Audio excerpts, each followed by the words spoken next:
Let me get straight to it. I know people in our country are frustrated with our politics. I know they feel that much gets promised, but not enough is delivered.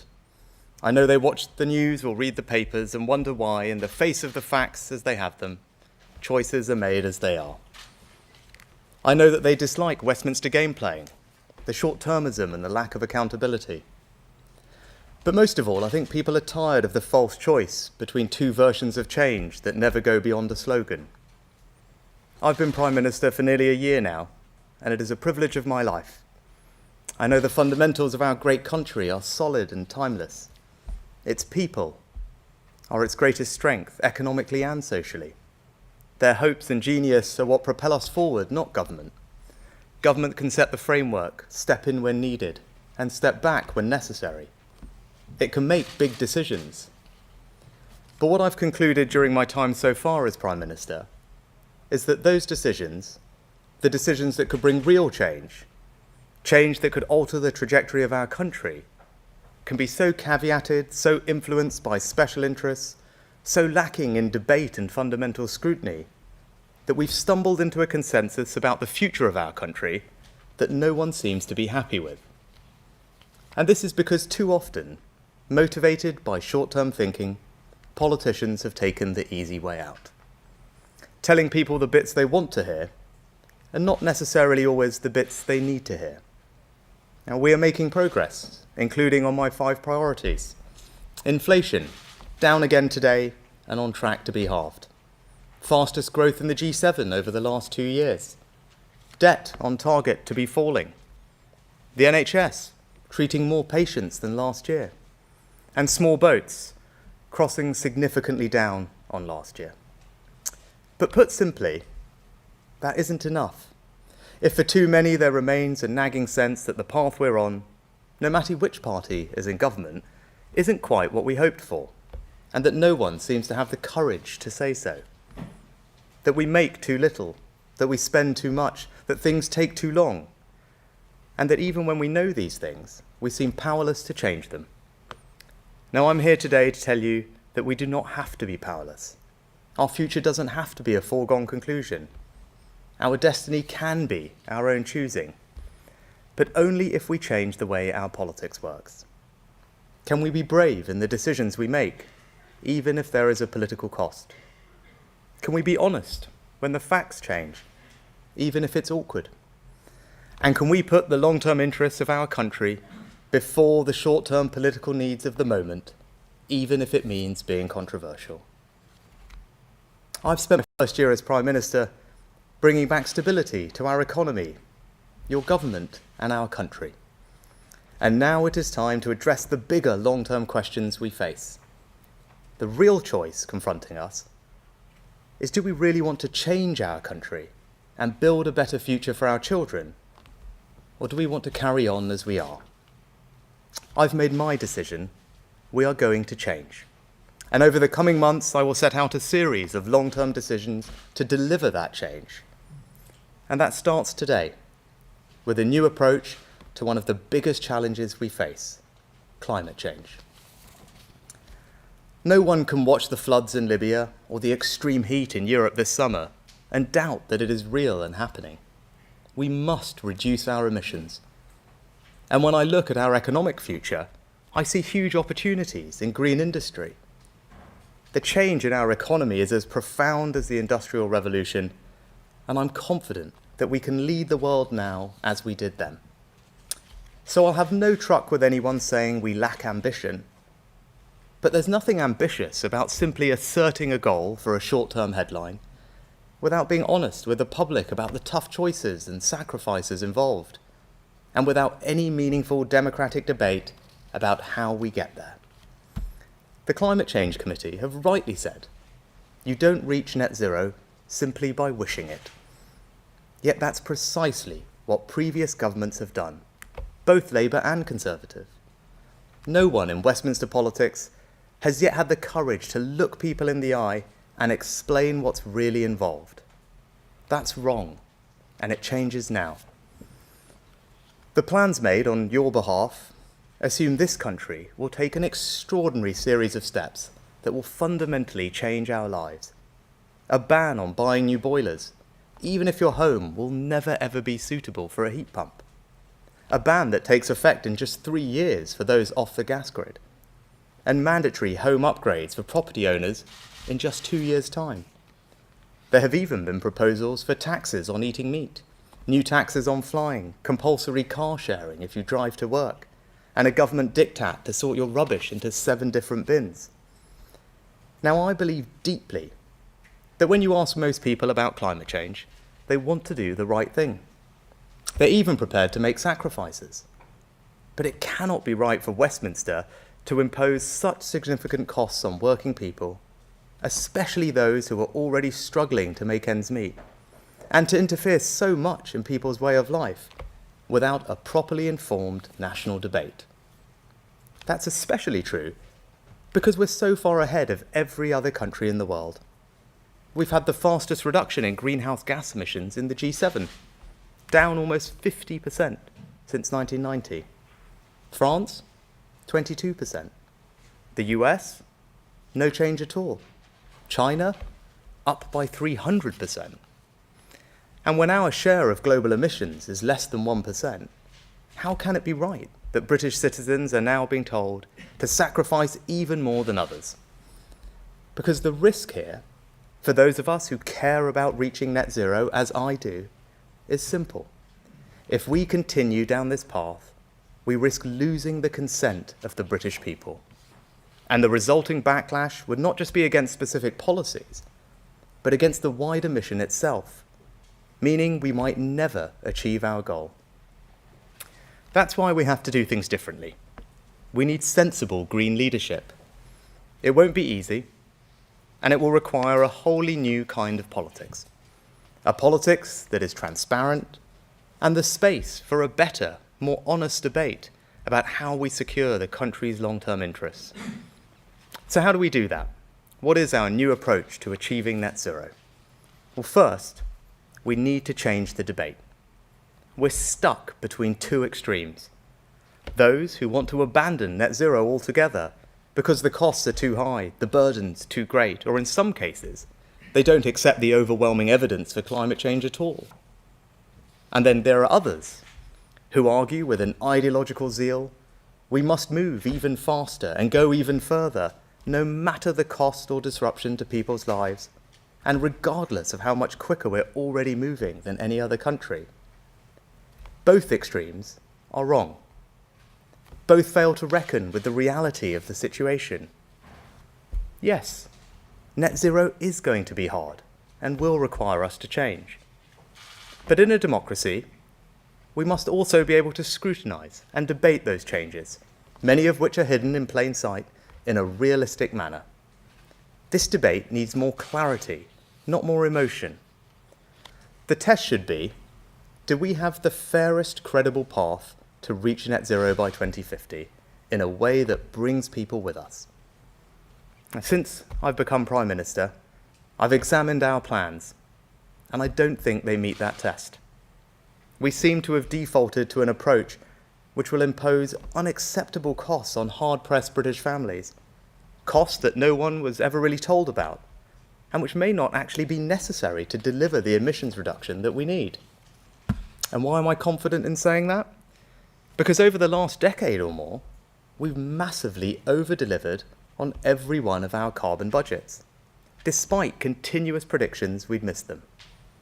We've seen rapid technological advances, which have made things like renewables far cheaper.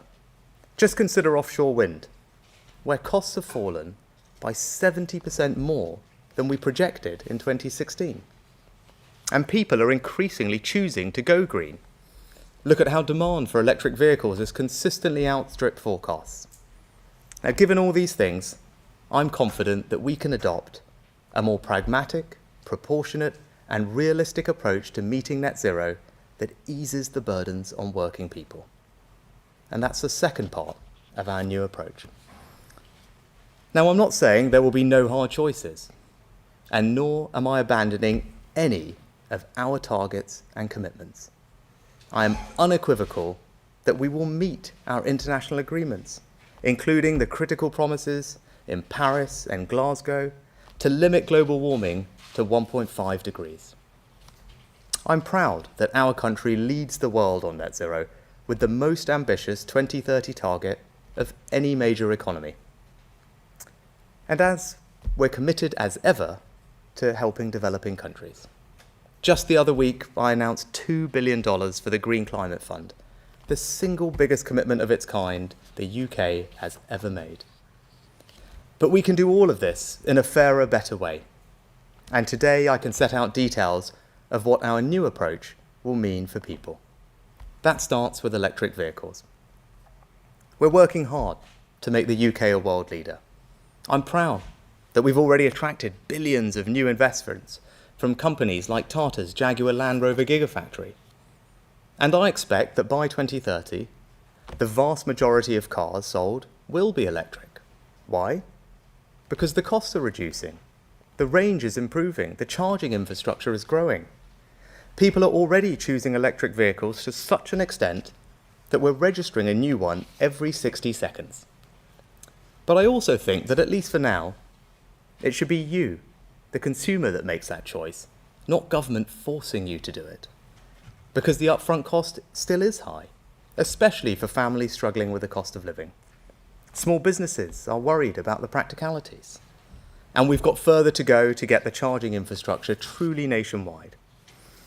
And we need to strengthen our own auto industry so we aren't reliant on heavily subsidised, carbon-intensive imports from countries like China. So to give us more time to prepare, I'm announcing today that we're going to ease the transition to electric vehicles. You'll still be able to buy petrol and diesel cars and vans until 2035. Even after that, you'll still be able to buy and sell them second-hand. We're aligning our approach with countries like Germany, France, Spain, Italy, Australia, Canada, Sweden, and US states such as California, New York, and Massachusetts, and still ahead of the rest of America and other countries like New Zealand. Now, to get to net zero, we also need a fairer, better approach to decarbonising how we heat our homes. We're making huge advances in the technologies that we need to do that, like heat pumps. But we need a balance between incentivising businesses to innovate so heat pumps become even cheaper, more effective and more attractive, but without imposing costs on hard-pressed families at a time when technology is often still expensive and won't work in all homes. For a family living in a terraced house in Darlington, the upfront cost could be around £10,000. Now, even the most committed advocates of net zero must recognise that if our solution is to force people to pay that kind of money, support will collapse and will simply never get there. So I'm announcing today that we will give people far more time to make the necessary transition to heat pumps. We'll never force anyone to rip out their existing boiler and replace it with a heat pump. You'll only ever have to make the switch when you're replacing your boiler anyway, and even then, not until 2035. And to help those households for whom this will be the hardest, I'm introducing a new exemption today so that they will never have to switch at all. Now, this doesn't mean I'm any less committed to decarbonising our homes. Quite the opposite. But rather than banning boilers before people can afford the alternative, we're going to support them to make the switch. I'm announcing today that the boiler upgrade scheme, which gives people cash grants to replace their boiler, will be increased by 50% to £7,500. There are no strings attached, the money will never need to be repaid, and this is one of the most generous schemes of its kind in Europe. Next, energy efficiency. Now, this is critical to making our homes cheaper to heat. That's why we've got big government grants, like the Great British Insulation Scheme. But under current plans, some property owners would have been forced to make expensive upgrades in just 2 years' time. For a semi-detached house in Salisbury, you could be looking at a bill of £8,000. And even if you're only renting, you'll more than likely see some of that passed on in higher rents. That's just wrong. So those plans will be scrapped. And while we will continue to subsidise energy efficiency, we'll never force any household to do it. And that's not all. The debate about how we get to net zero has thrown up a range of worrying proposals, and today I want to confirm that under this government, they will never happen. The proposal for government to interfere in how many passengers you can have in your car, I've scrapped it. The proposal that we should force you to have 7 different bins in your home, I've scrapped it. The proposal to make you change your diet and harm British farmers by taxing meat, or to create new taxes to discourage flying or going on holiday, I've scrapped those too. And nor will we ban new oil and gas in the North Sea, which would simply leave us reliant on expensive imported energy from foreign dictators like Putin. We will never impose these unnecessary and heavy-handed measures on you, the British people. But we will still meet our international commitments and hit net zero by 2050. And if we're going to change politics in the way I'm talking about, we can never allow carbon budgets to be set in the same way again. The last carbon budget process was debated in the House of Commons for just 17 minutes and voted through with barely any consideration given to the hard choices needed to fulfill it. It was the carbon equivalent of promising to boost government spending with no way to pay for it. That's not a responsible way to make decisions which have such a bearing on people's lives. So when Parliament votes on carbon budgets in the future, I want to see it consider the plans to meet that budget at the same time. If the first part of our new approach to meeting net zero is to change the debate, and the second part is a more pragmatic, proportionate, and realistic approach that eases the burdens on families, then the third is to embrace with even greater enthusiasm the incredible opportunities of green industry and take the necessary practical steps to create whole new sectors and hundreds of thousands of good, well-paid jobs right across the country. We're already home to 4 of the world's largest offshore wind farms.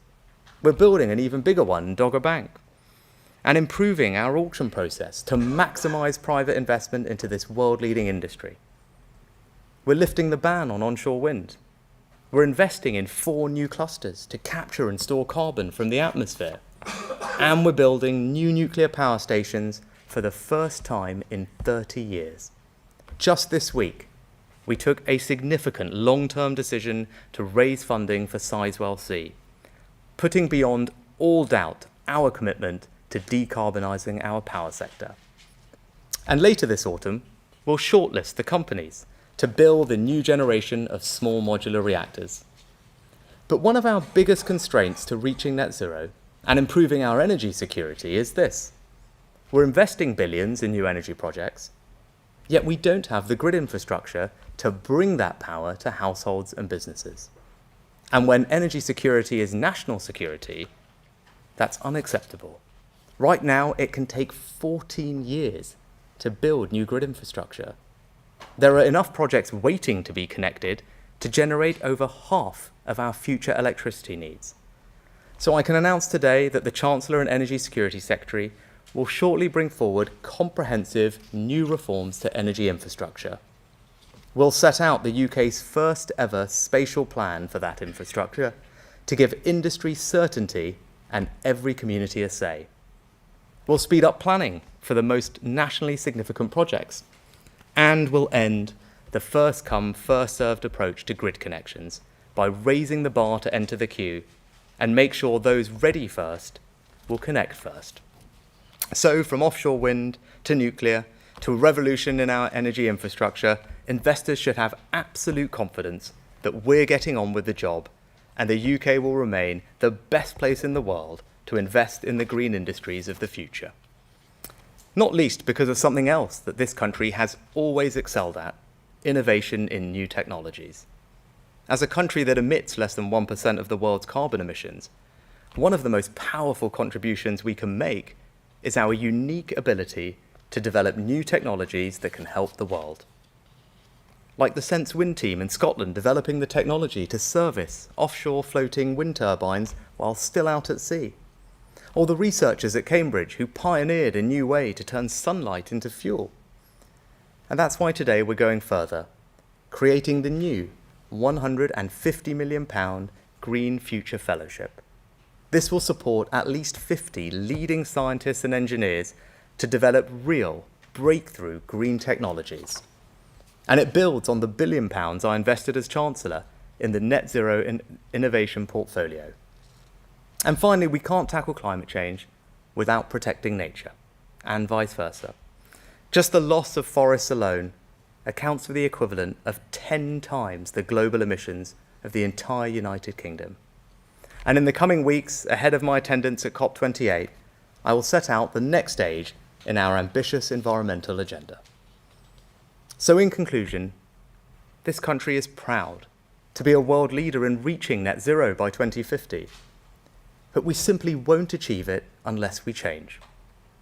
We're now going to have a better, more honest debate about how we get there. We'll now have a more pragmatic, proportionate and realistic approach that eases the burdens on families, all while doubling down on the new green industries of the future. In a democracy, that's the only realistic path to net zero. Consent, not imposition. Honesty, not obfuscation. Pragmatism, not ideology. That's how we'll turn the challenge of net zero into the greatest opportunity and the proudest achievement of our lifetimes. And this is just the start. What we begin today is bigger than any single policy or issue. We are going to change the way our politics works. We are going to make different decisions. We won't take the easy way out. There will be resistance, but we will meet it, because I am determined to change our country and build a better future for our children. Nothing less is acceptable.